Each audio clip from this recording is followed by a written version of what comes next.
Et moi, c'est ça mon souci, c'est ça mon rêve. D'accord, revenons. Et je vous prends à témoin aujourd'hui, si je suis président demain, Bokoyo Kate, que président a laissé des milliards dans son compte. Non, mais je vais laisser des choses à la République pour qu'on pense à moi à travers ma œuvre.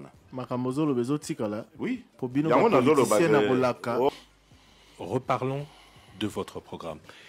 Que va-t-il se passer si vous êtes élu le 30 décembre? Quelles seront vos premières Je ferme d'abord tous les cachots de la République. Tous les cachots, là, un air, des miapes, machin, tout là où ils enferment nos compatriotes injustement, arbitrairement.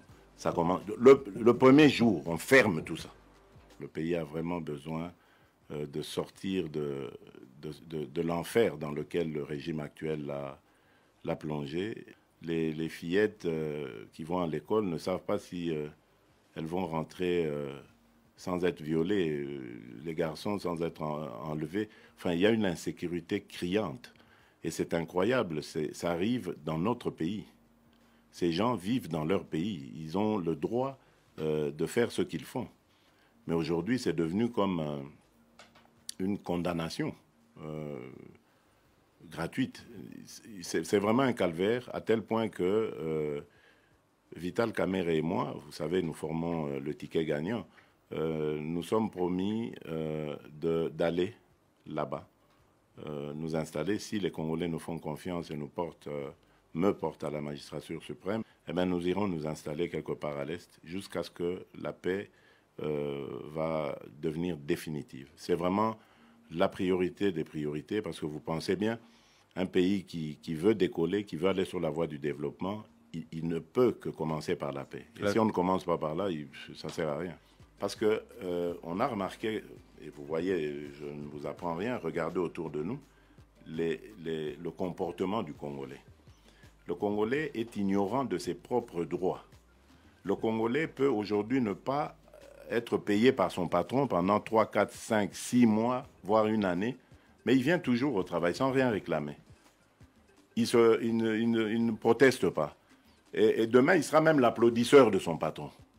Ce n'est pas normal. Nous allons commencer par un recensement de la population, parce qu'il faut savoir à combien de Congolais nous sommes réellement, dans le pays comme à l'étranger. Il faut connaître nos concitoyens, le nombre de nos concitoyens à l'extérieur. On fera une identification parce qu'il faut identifier, différencier les nationaux des étrangers. Il faut savoir tout ça. C'est ça qui pose des problèmes. Même quand on a des élections aujourd'hui, vous voyez tous ces tiraillements, ces fichiers fictifs, etc. Mais c'est parce que les gens n'ont pas la bête carte d'identité ici. Ils ne sont pas identifiés. Demain, nous n'aurons même plus ce problème-là. Donc on saura qui est congolais, qui est en âge de voter automatiquement. Ils seront convoqués directement par...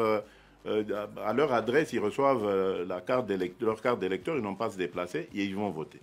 Donc voilà pour le point de vue administratif. Donc quand on a cet état de droit et on a mis cet ordre, cette administration, vous pensez bien, un pays comme le Congo qui regorge d'autant d'intérêts, mais va attirer forcément les investisseurs.